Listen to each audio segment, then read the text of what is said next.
Baik, kita lanjut pembahasan kita tentang transformasi Lorentz. Jadi, jika di teori relativitas klasik terdapat dua pengamat, yaitu O dan O aksen, mengamati peristiwa atau event atau kejadian yang sama, kemudian antara O dan O aksen itu membandingkan hasil pengamatan mereka, maka kita membutuhkan yang namanya transformasi, ya. Jika di teori relativitas klasik kita kenal dengan transformasi Galileo. Nah, untuk di teori relativitas khusus kita menggunakan transformasi Lorentz.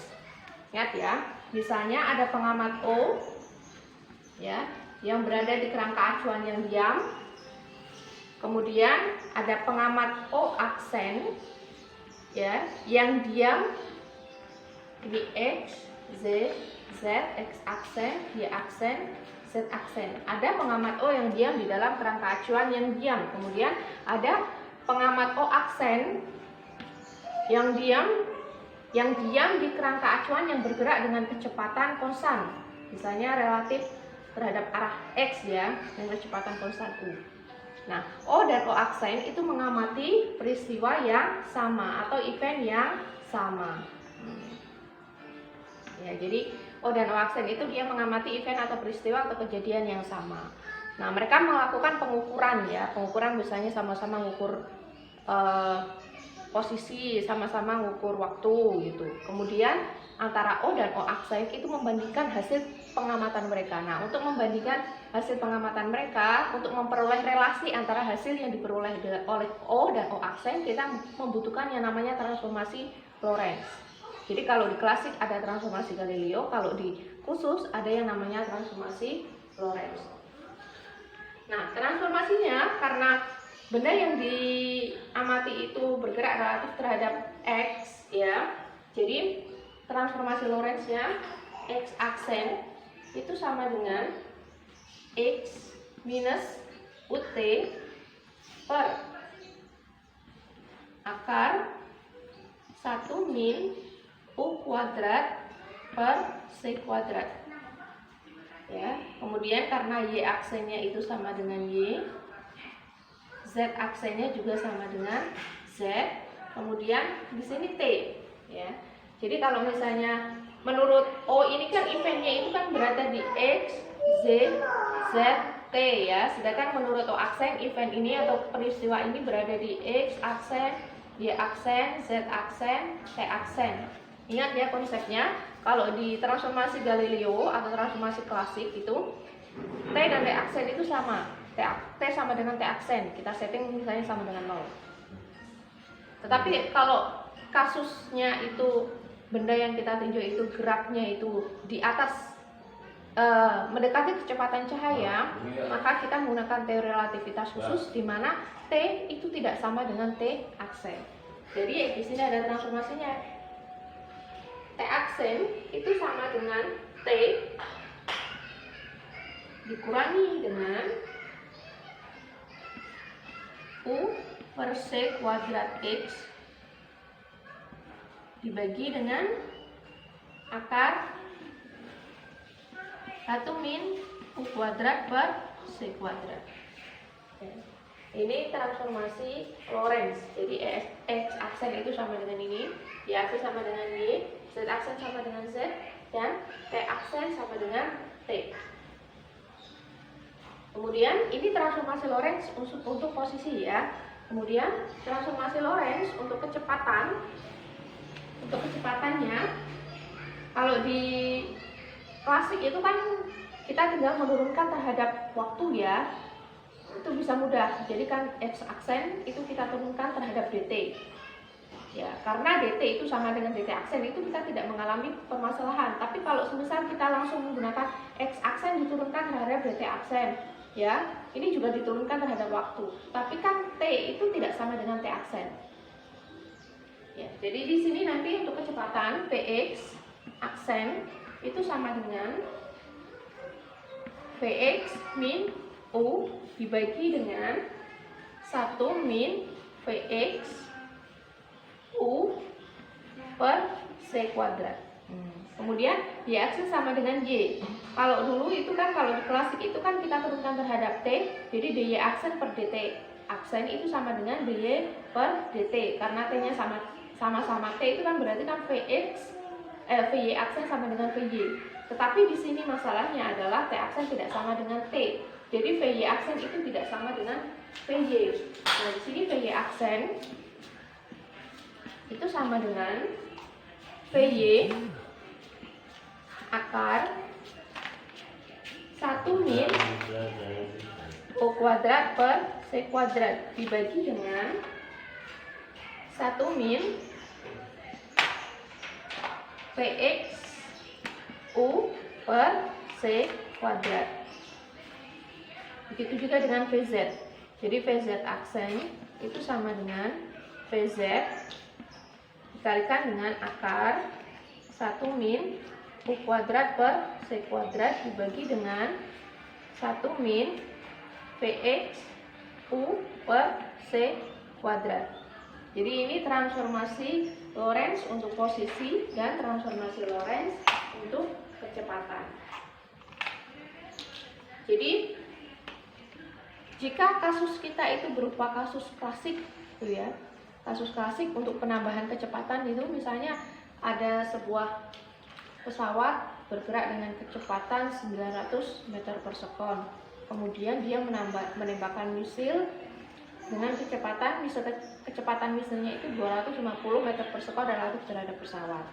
Berarti berapa kecepatan misil relatif terhadap pengawetnya dia? Maka 900 ditambah dengan 250.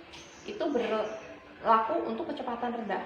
Tetapi kalau misalnya benda yang kita tinjau itu mendekati kecepatan cahaya, misalnya kecepatannya adalah 9 kali 10 pangkat 7 gitu ya.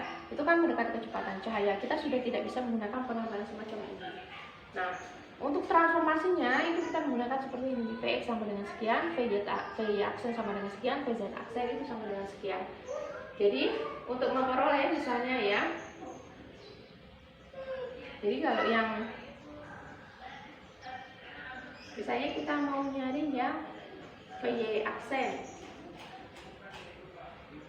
Nah, ini ada trik untuk menurunkan Vy aksen.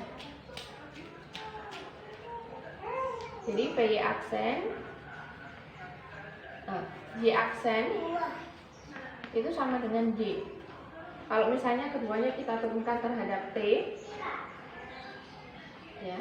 Jadi di sini kalau kita turunkan Vy aksen, jadi D Y aksen per dt aksen itu akan sama dengan, jadi sama-sama kita turunkan terhadap T aksen.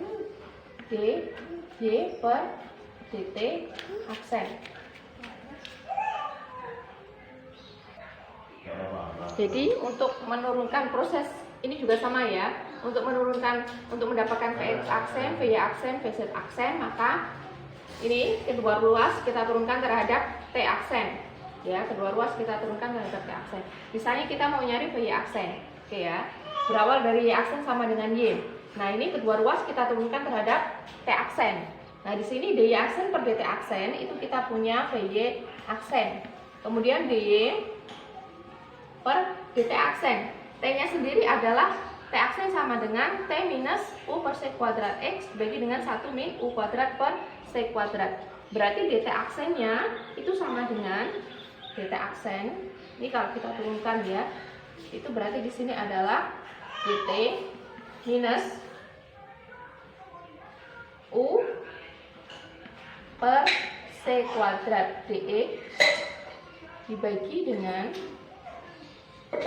akar 1 min U kuadrat per C kuadrat ya. Jadi dt aksennya itu berubah jadi ini. Kemudian ini bisa naik ke atas, jadi Vy aksen itu akan sama dengan akar 1 min U kuadrat per C kuadrat dy dibagi dengan dt min U per C kuadrat dx.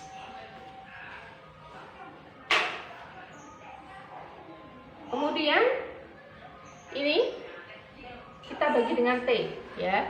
Jadi ini yang penyebutnya kita bagi dengan T. Jadi kita punya akar 1 min U kuadrat per C kuadrat dy, bukan dibagi dengan T ya, tapi T nya itu dikeluarkan gitu ya. Jadi kita punya dt, T nya dikeluarkan 1 min U per C kuadrat dx per dt ya jadinya ya. Nah, kemudian ini ada dy per dt.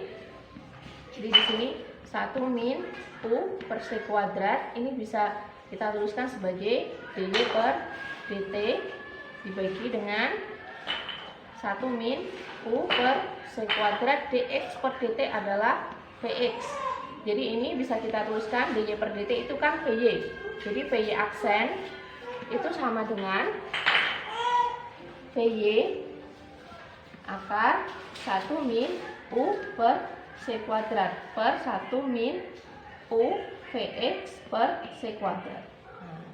Cara yang ini juga bisa kita lakukan untuk X aksen dan Z aksen. Jadi kalau misalnya yang X aksen itu sama dengan, berarti kan di sini dx aksen per dt aksen itu sama dengan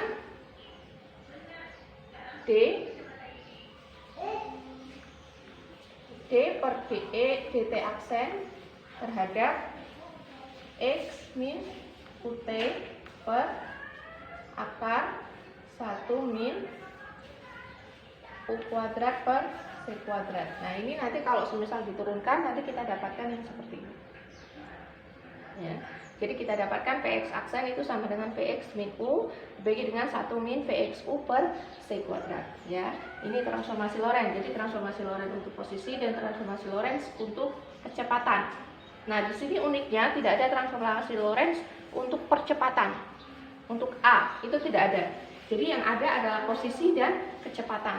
Kenapa tidak ada yang transformasi Lorentz untuk percepatan? Kalau untuk klasik itu kan nanti kita akan hubungkan ke hukum-hukum fisika. Misalnya kita hubungkan ke hukum Newton. Sigma F itu sama dengan M kalikan A. Jadi nanti yang kita bandingkan adalah percepatannya. Nah, di sini nanti di transformasi Lorentz ini ketika kita meninjau dinamika partikel relativistik, otomatis ada beberapa hal yang harus kita redefinisi. Ya.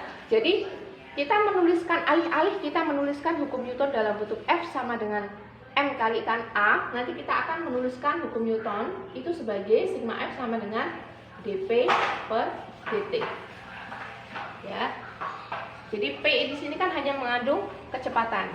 Jadi untuk dinamika partikel relativistik, alih-alih kita menggunakan hukum Newton yang bentuknya F sama dengan M kalikan A, tetapi kita lebih menggunakan F sama dengan dP per dt. Sehingga yang dibutuhkan di sini transformasinya cukup sampai pada kecepatan saja. Jadi kita tidak perlu sampai ke percepatan.